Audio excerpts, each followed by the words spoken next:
Hola, esto es BBVA Acentos. Acentos. Acentos. Acentos. Acentos. Acentos. Un podcast de BBVA.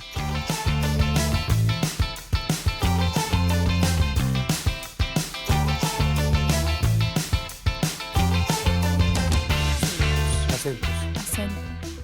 Bienvenidos al podcast Acentos. En esta ocasión tendremos una interesante charla con Carlos Serrano Herrera, economista en jefe de BBVA Research México, en donde estaremos platicando sobre la situación del país en términos económicos.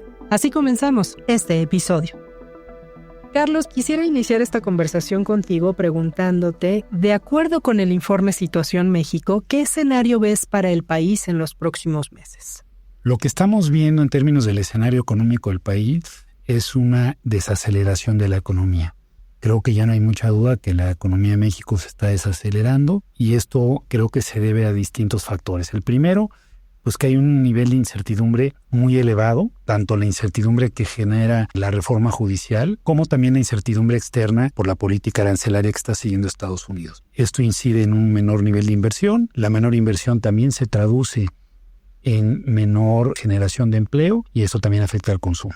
Además de esto, estamos viendo un proceso de consolidación fiscal donde se tiene que reducir el déficit, que el año pasado fue muy elevado, de 5.7%. El gobierno se ha propuesto reducirlo a 4%. Eso implica también menor gasto público, que también incide negativamente en el desempeño económico. Además, también estamos viendo el inicio de una desaceleración en Estados Unidos, que está comenzando a afectar tanto la producción manufacturera como las exportaciones. Esto también incide en la desaceleración. Y finalmente, a pesar de que ya hemos visto un ciclo de bajadas del Banco de México, pues la política monetaria sigue siendo restrictiva, lo cual también afecta. Todo esto en su conjunto creo que es lo que está llevando a la economía del país a tener un proceso de desaceleración. Una de las variables más importantes en México es la inflación. Entonces, aquí te preguntaría cuál es el comportamiento que va a tener también durante estos meses. El país ha tenido un proceso desinflacionario después de que, como gran parte de los países del mundo, experimentara un aumento significativo en la inflación. Más recientemente hemos visto un repunte en la inflación. Hemos visto que la inflación general se ha ubicado en 4.5% y la inflación subyacente en 4.2%, ambas cifras por encima del intervalo objetivo del Banco de México. Sin embargo, nosotros anticipamos que hacia adelante, en este entorno de desaceleración económica, es difícil pensar que vamos a seguir viendo presiones inflacionarias importantes. Creemos que en buena medida este repunte de la inflación se ha dado por algunos factores coyunturales, en particular aumentos en precios de alimentos y de energéticos, y por lo tanto creemos que hacia adelante vamos a ver una reducción en la inflación de tal suerte que lleguemos a final de año en niveles de inflación de alrededor de 4%, que es el límite superior del objetivo del Banco de México.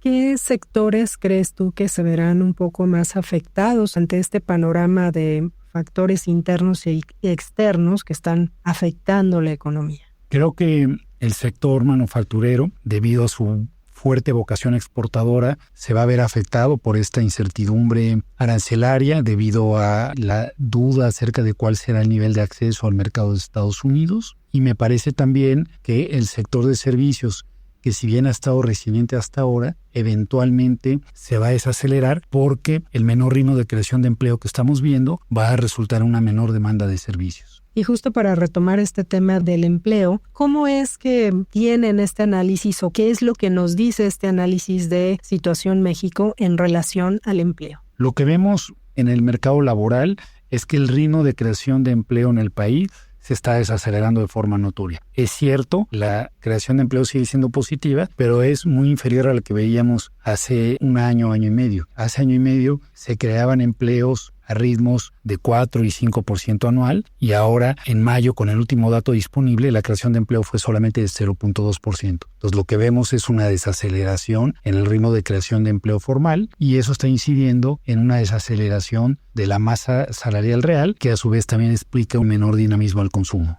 ¿Qué perspectiva de crecimiento tenemos nosotros para este periodo? Nosotros estamos estimando que hay una posibilidad importante de que el crecimiento se estanque o sea ligeramente negativo. En particular, nuestro estimado puntual de crecimiento para este año es de menos 0.4%. ¿Y para el 2026? Para el 2026 estamos anticipando una recuperación en que la economía estaría creciendo en torno a 1.2%, porque pensamos que en 2026 algunas de estas fuentes de incertidumbre, sobre todo la que proviene de Estados Unidos, comenzarán a disiparse. Y justamente con este escenario que estás observando a través del análisis de Situación México, ¿cuáles consideras que son los principales riesgos que enfrentará el país y qué oportunidades se observan a través de este análisis? Creo que entre los principales riesgos, primero está el riesgo de que la trayectoria de la deuda comience a aumentar a un ritmo mayor.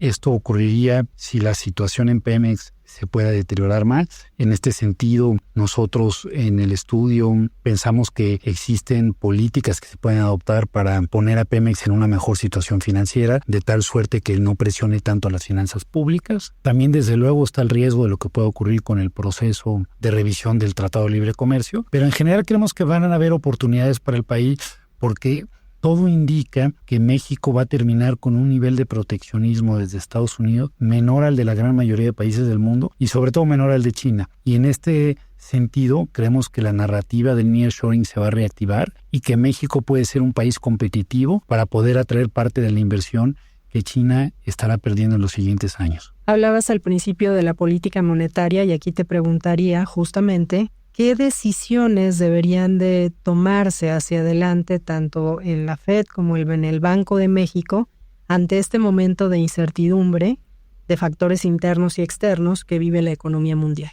Es un momento muy complicado para ejercer la política monetaria, en particular en Estados Unidos. ¿Por qué? Porque en Estados Unidos la Fed tiene un mandato dual. Por una parte tiene que mantener la inflación baja y estable, en particular tienen un objetivo de mantener la inflación en 2%, pero también tienen un mandato de mantener la tasa de desempleo baja. Y el problema y el dilema ante el cual se enfrenta la Fed es que la política arancelaria que está ejerciendo el gobierno puede tener efectos negativos en ambos objetivos. Por un lado, el aumento en aranceles puede aumentar el nivel de precios y que veamos un aumento en la tasa de inflación, pero por otro, esta política arancelaria genera incertidumbre que puede traducirse en menor inversión, por lo tanto en menor crecimiento y por lo tanto en menor empleo, y también los mayores precios de los aranceles también pueden incidir en un menor nivel de consumo que también afectaría la actividad económica. En ese sentido, la Fed está ante una disyuntiva de ver cuál de estos efectos puede dominar más.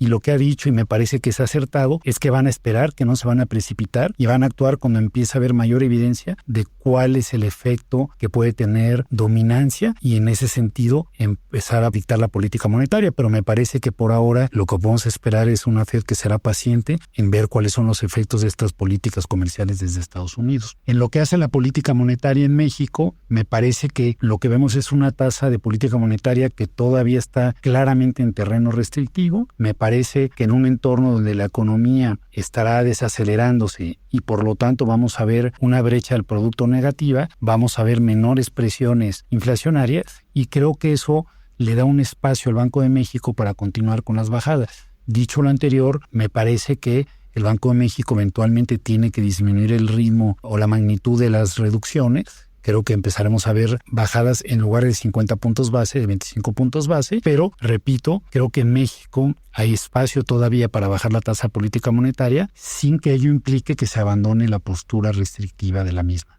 Doctor Serrano, ¿algún comentario final que nos quieras dar sobre este escenario económico que estamos viendo? Me parece que estamos viendo unos momentos en la economía global de enorme incertidumbre. Hay pocos precedentes de una incertidumbre como la que estamos viviendo porque no habíamos visto una política proteccionista desde Estados Unidos en al menos los últimos 100 años y en este sentido esta incertidumbre puede traducirse en menor nivel de inversión, no solamente en Estados Unidos, sino en otros países como México. Puede traducirse en episodios de volatilidad financiera y ante este entorno creo que es fundamental que el país mantenga sus fundamentales macroeconómicos, mantenga disciplina fiscal, mantenga la autonomía del Banco Central, mantenga el régimen de tipo de cambio flexible y mantenga una regulación financiera y bancaria sólida de tal manera que tengamos un sistema como hasta ahora ha sido pues entre los más solventes del mundo. Creo que en estos momentos es fundamental adherirse a estas políticas que han llevado a tener fundamentales macroeconómicos sólidos porque eso pueden diferenciar al país en entornos en los que podemos ver episodios de aversión al riesgo global significativos.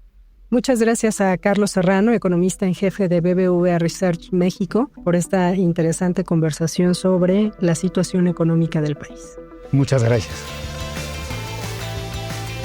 Sigue Acentos en las principales plataformas y a BBVA en redes sociales.